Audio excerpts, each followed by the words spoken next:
Hi, everybody. Leanne Holitza here at the Healing Studio. Okay, so this is your mini class for channeling. This is just kind of an introduction to what is channeling, why would you care about channeling, all of that good stuff. Now, I am live, so if you have questions while we're live, feel free to post them in the chat and I will make them part of the mini session. And if you are watching this later and you have questions, feel free to put them in the comments. I would definitely say check out Insightfulinspirations.com, whether or not you're interested in learning to channel or you would like to see the results of my channeling work. Those are places to go and check things out. Okay. So first off, let me tell you that I talk about this many times over in every place I get a chance to about the 5 tools of energetic protection. Now, the reason why I find that so critical and important to teach everybody is because when we are energetically protected, we begin to live healthier, energetic lives, therefore manifesting healthier worlds around us. So that is where I want to start with you, is the 5 tools of protection. Now, I go more into depth in this topic in the Introduction to Channeling class in Energetic Awareness 101 as to why these are the things that we do and that kind of thing. But I'm just going to tell you the things, and you can try them out and decide if they're the things for you. Okay? So the first, and this you're just doing with your mind's eye, you're just doing with your awareness. Okay? The first one is grounding. Now, you've probably heard this if you're anywhere in the energetic world about getting grounded or getting in your body, that kind of thing. What I like to do is imagine the space between my tailbone and the center of the earth and opening it as wide as my hips, shaped like a double helix, okay, so like a DNA strand, and simultaneously dropping energy off into the earth at the same time as bringing energy back up into my system.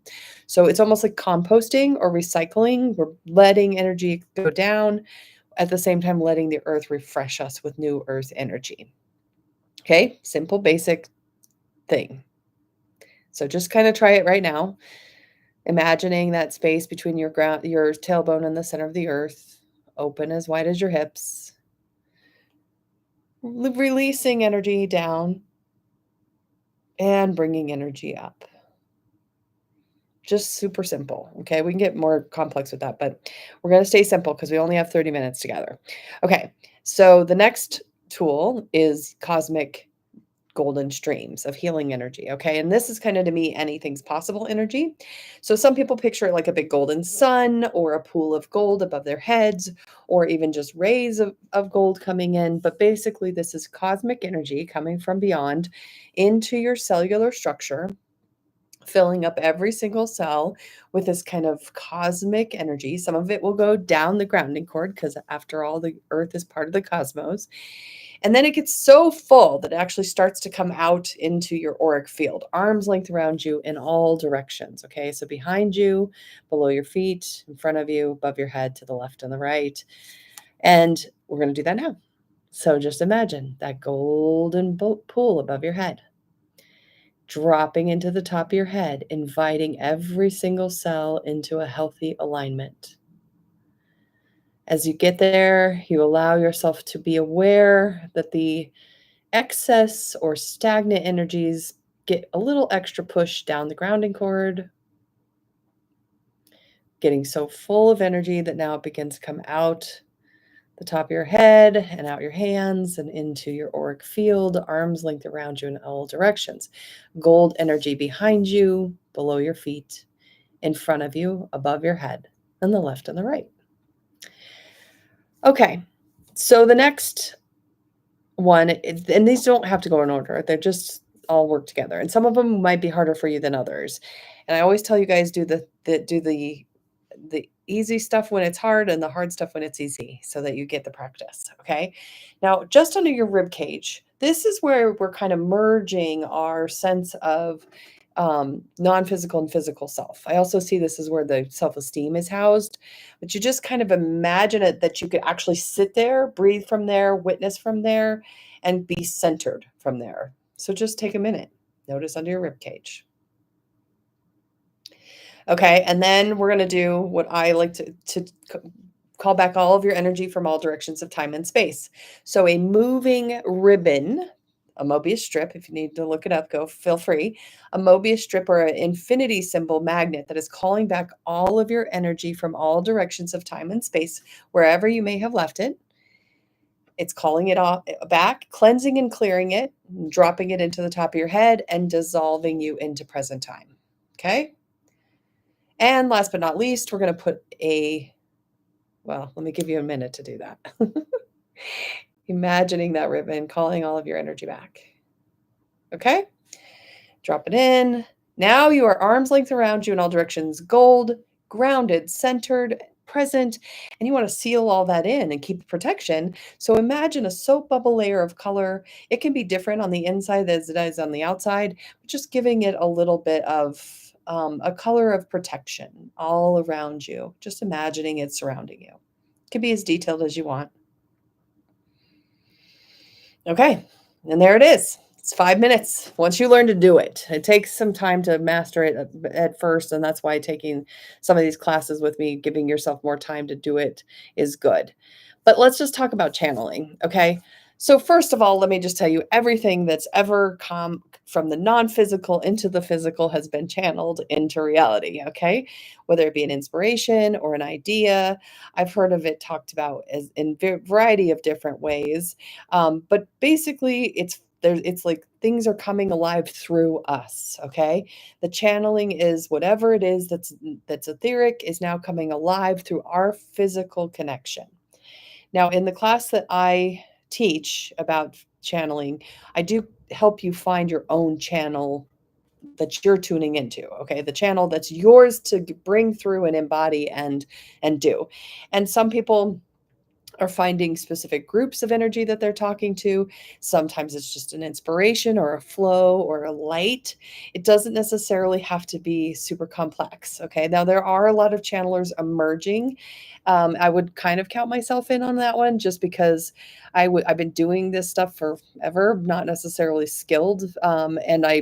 When I did learn to master it and get skillful about it, still wasn't telling anybody I was doing it.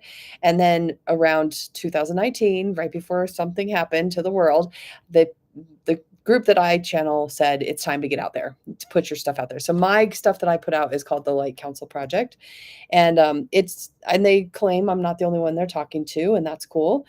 So the messages are a lot about like how to manage our thoughts and interact with the world that we're in, which obviously has gotten a little bit crazy since 2019. Anyways, that's not the goal though, to turn you into a professional channeler. This is called Intro to Channeling for a reason. But the goal really is to get you kind of cleansed and cleared as far as your inner static so that you can begin to bring through the messages that are coming. Now, how this is different than other, reading energy or talking to the Akashic records and writing it down, that those could be forms of channeling. But a lot of times when we can truly just move out of the way of our own mind, our own ego, our own sense of self, and let something come through us, whether it be verbally or written, we are able to let the thing that's not necessarily controlled by us, or known by us yet, become known or experienced through us. Now, when I do channeling, I do get altered, which I know is a little weird. I definitely have. My husband gets, he doesn't like to watch the videos because he can see that I get altered. I'm there. I'm just moved out of the way. Okay. And my tone of voice changes and my, energy shifts. And you can tell sometimes it's a different type of group versus another. Now, here's the thing about that I want to also tell you is we can get you protected. You don't have to be scared that you're going to channel some sort of terrible thing, because the truth is you're a sovereign free will being, which means nothing can influence your energy field without your permission. Okay, now sometimes we give accidental permission, or we are programmed by society to believe that permission is already granted, like, for example, being told that we are influenced by dark forces, however religion you want to talk about. And yeah, we can also get into trouble when we do things like substances or just get really unconscious. That's not what I'm talking about here with the channeling. I'm talking about what intentional, on purpose interactions with your fields in order to hear your other self. Okay. So the five tools are protections. And I say other self, it's your higher self, it's your higher teams, whatever's yours to channel. Okay. Now, the five tool of protection would be the place to start with protection. But the other thing is to recognize that you actually have a channel that comes down the top of your head. It's an energetic kind of like tube tuning fork and goes down and branches off here. Okay. Now, this channel oftentimes gets gunked up with stuff you're ingesting via social media or the news or the authorities you put in place in of this channel. So for example, let's say you are very devout in something spiritual, but you have a guru or you have someone who is telling you how to interact with spirit. That can kind of plug up this channel because it is giving someone else basically the microphone or giving someone else the access to what's going on versus you having it directly. Okay. Now, this is not me trying to put any kind of doctrine into you guys because whatever your faith and beliefs are, completely welcome and completely supported by me. And this doesn't have to be a practice of like a religious exploration. Now, it is a practice of spiritual, I would say, for sure. I would add it to the spiritual realm, but that's mainly because it's non-physical communication. Okay. So we oftentimes think of ourselves as very physical communicators. I'm talking to you via YouTube. But there's all kinds of non-physical information around us all the time. I mean, you can walk into a room that's just had a fight in it and you can feel it, non-physical energy in the room kind of thing. What we are doing when we're talking about channeling is we are literally getting the dial set to one specific radio station, if you will, of spirit that is specific to you and your vibration and your alignment so that you can begin to let that energy kind of come through you, if you will. Okay, now a lot of times people will ask me questions around, what if I get in trouble with this? What if I can't do it? The can't do it part. It's not that people can't. They just sometimes it's very hard for people to get out of their own way. It's very hard for people to get out of their own analytical space. Channeling does require that you like literally just kind of turn off. Now, when I do channeling work for the Light Council, occasionally, I don't know why they have to say it out loud, but they do. I think they think it's funny. I think they think it's a way to humanize the process. But every once in a while, I'll be hearing what the channeling is saying about the world or something, and I'll have sort of resistance. Maybe I hear them use a word that I'm like, oh, that's going to trigger people to say that word. And they will say, hold on, we're adjusting the channel because my chatter has now got in the way of their transmission. Even if my chatter is just inside me, okay, it's just me having a conversation. So they'll pause and they'll wait for me to calm back down. So this really does require the ability to still the mind and let the information just be the information. You can ingest it later, okay? While you're doing it, just be in it with the awareness of what's happening. Okay. Now, a couple ways you can do this is you can do it. You can record yourself talking. You can journal while you feel like you're channeling.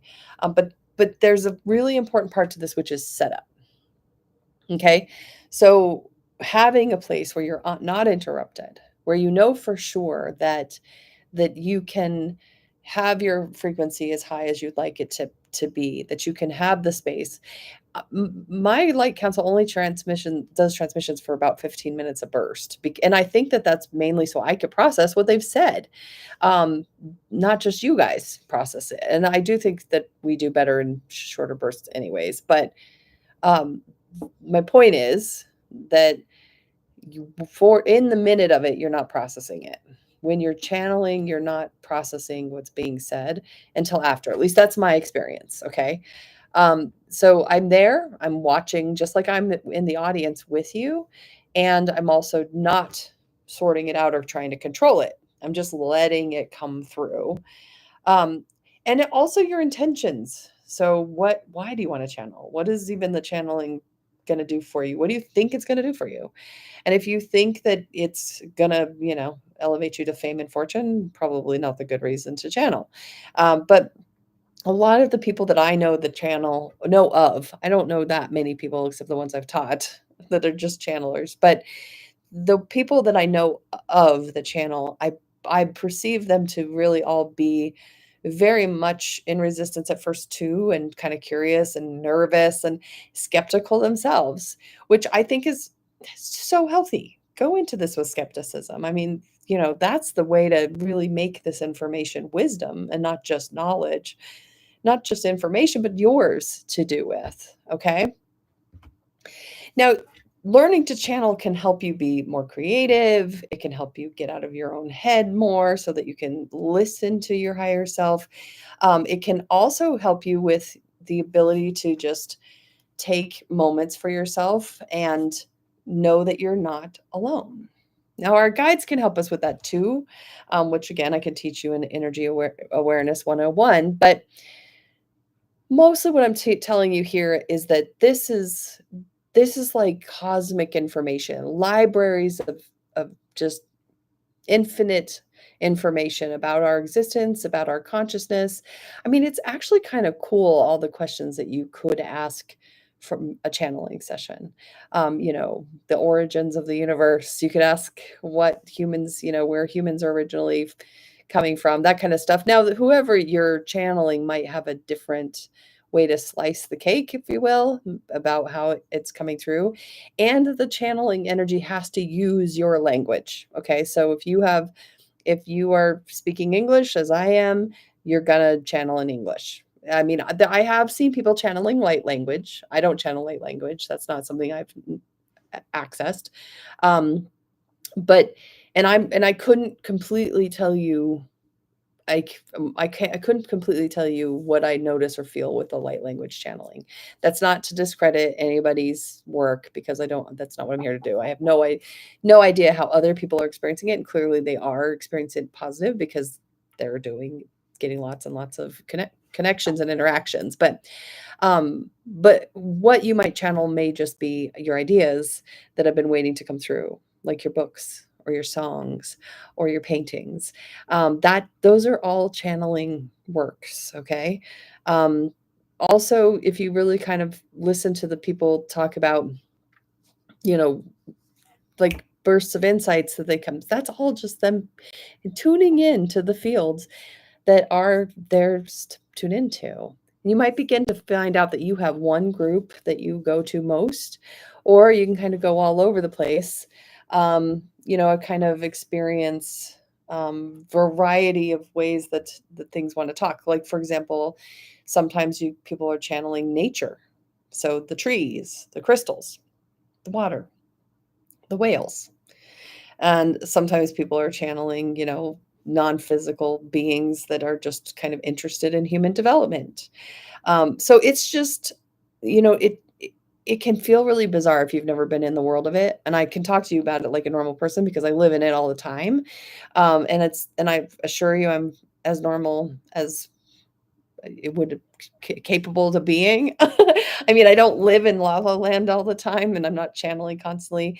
And by the way, learning to be a skillful channeler is important, especially if you've ever actually accidentally experienced spontaneous channeling, where you either just intentionally alter yourself through a substance or just a meditative mindful something, and then you are speaking some other language or some other kind of, I mean, and I don't mean language necessarily like Spanish to English kind of thing. I mean more like you're saying things you would never say. That would be, if you've done that spontaneously, that would be a reason to study channeling. Just because you want to do that skillfully and you want to make sure that what you're doing doesn't get manipulated by, energy fields that are like, cool, I'm being listened to. So, I mean, it can happen. I don't wanna make that sound super scary, but there are certain people, like myself, who, if I hadn't learned to manage my energy fields, I would continue to have a lot of struggles in my reality just because I would be interacting with information I didn't understand. I'd be taking on too much empathy, like taking on too much energy of other people. I would have the habit of breaking electronics. I mean, I still sort of do that, but mostly when I'm just super frustrated, that kind of thing. So, and I want you guys to recognize that there's been channelers, channeling information forever. And yeah, there's some scammers out there for sure. And your intuition, when you work with yourself, you're gonna know, am I making it up? Am I just being crazy? This is one of those things where you just want to spend time making sense of it yourself and taking the time to work with it. Okay. So like you're doing with me right now. And any questions, like I said at the beginning, any questions that you guys have, feel free to ask me them. I may not be able to get into the weeds with stuff, but I could, direct you to the class. But I would say if you're interested in any kind of energy work, you're just sensitive, you know that you are, you want to learn to harness it a little bit better, checking out either this class or the Energy 101, Energy Awareness 101 would be good. I'm trying to think of what else I really wanted to get you guys to be doing. I mean, as far as tapping into the divine guidance, I mean, you're definitely more intuitive than you think. This is definitely more than just a game of like, get the Ouija board out and let's play. And it's not, you know, it's already something that's showing up in your life. Trust me. You are already channeling, especially if you're a creative, especially if you're someone who's doing creative projects. Your voice of intuition, your channeling of it, non-physical into physical, is the most, is the most beautiful gift I think that we can harness, because especially in this time and where, artificial intelligence is happening and all the things that are happening that we can't necessarily control maybe the way we would like to, but getting some information from these non-physical fields will help us. Now, real quick, I'm going to tell you the things that will block your intuition in a heartbeat or your channeling. Like I said, if I get in the way, if I'm trying to interact with the information or censor it or in any way, that's going to get in the way of me being able to channel clearly. Okay. So that means if I'm stressed, noisy in myself, have too much going on around me, my environment is chaotic, I'm not going to be able to effectively channel probably. So giving yourself that space to be able to recognize that would be blocking. The other things that can block is fear. Fear, a lot of times there's been a lot of messages around intuitive energies, clairvoyance. That just there's a lot of programming out there around what is like, dark about energy healing. And I get it. You know why that is? Why it's like that is because it's so powerful. And yeah, what does power do? It corrupts some people. Not gonna lie. So it's best if you don't let this powerful information into the hands of everybody. I kind of disagree, because the more people who skillfully use it and they teach their children to skillfully use it and are respectful and have reverence for it. If you drive a car, for example, I mean, depending on what type of structure you live in, cars can be kind of chaotic to be driven around, but for the most part, there's still some unspoken rules, right? So that you're able to not run into each other. That's really what learning to manage your energy fields is about. Yeah. Well, and I thank you, Joan, for your comment. She just commented that she's learned so much about herself since starting sessions. It's so interesting to get into exploring your own consciousness and the conversations that we have with ourselves and each other inside ourselves. Like, not even outside in the world of, where I'm talking to you and you're talking back. It's a lot of times we're just doing this inside our head thing. Super funny, but so much human, right? And so when we go to these channeling sessions, we're allowing a different type of conversation to come through and give us some information. So other things that will block, I mean, definitely programming, belief systems that say you're not allowed to or that you can't. You can get blocked from the channeling by trying too hard. You wanting to get it, reaching for it, struggling for it, that kind of thing.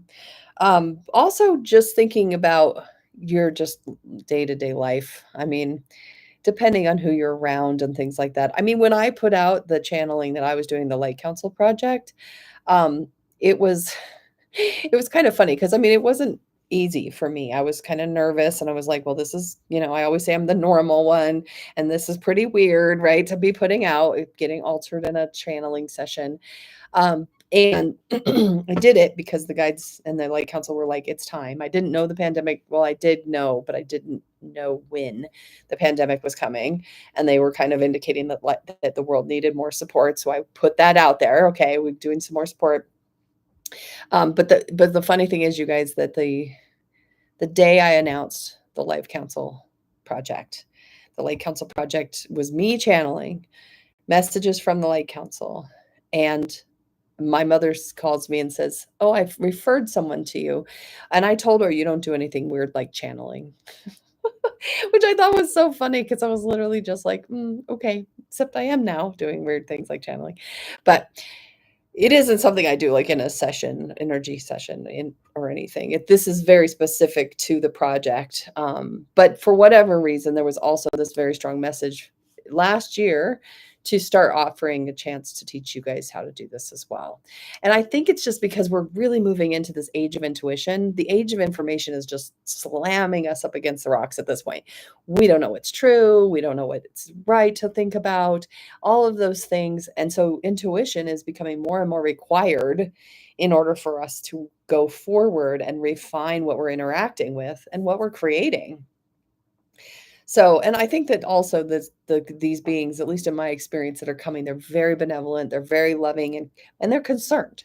They're concerned we're acting kind of out of our own best interest and into places that are destructive, if that makes sense. So, all right. Well, I am going to pause for a minute. I appreciate those of you who have been watching with me live. And if you do have follow-up questions, feel free to put them in the comments, even if you watch this later. I will say that if channeling doesn't feel like the jumping off point for you, the jumping off point might be my Energy Awareness 101 class, which is where we just talk more about energetic anatomy, health, how to protect yourself from some of the threats that are out there. And we do touch on the guides at the end. I normally don't introduce the guides and the guide communications early in that class because I want you to have your own authority first before giving your energy away to other spiritual energies. So I would say the same thing for these channeling. When you're bringing something through and you're not processing it until after the fact, then there's some discernment about what you're going to do with that information. These things are not in authority of us, they are in guidance. And with, at least in my experience, I'm channeling beings that don't have bodies on this planet. And therefore, some of their advice they think is super simple. And it's actually kind of complex. Like, for example, don't worry about the war energy on your planet. Don't interact with it. Don't do anything with it. Just move into the places you want to move into. Easier said than done when it's right in your face and you're getting all this information and it sounds terrible and scary, right? But the Light Council, if you really sink into their advice, it's not bad advice. It's actually pretty great advice. And it could help us all dial our nervous systems down and actually come up with some solutions about the world we want to live in going forward. So, all right, that's what I got for you for the introduction to channeling. I appreciate all of you, and I really think that exploring your own energy field, whoever you do it with and however you do it, if you do it with an open mind and just see how it makes you feel, you're going to notice. If I start thinking about the world a little bit differently, that everything I think is super dense and super, super thick and real, maybe is more light and fluid. All right. That's all from me, you guys. Go be amazing.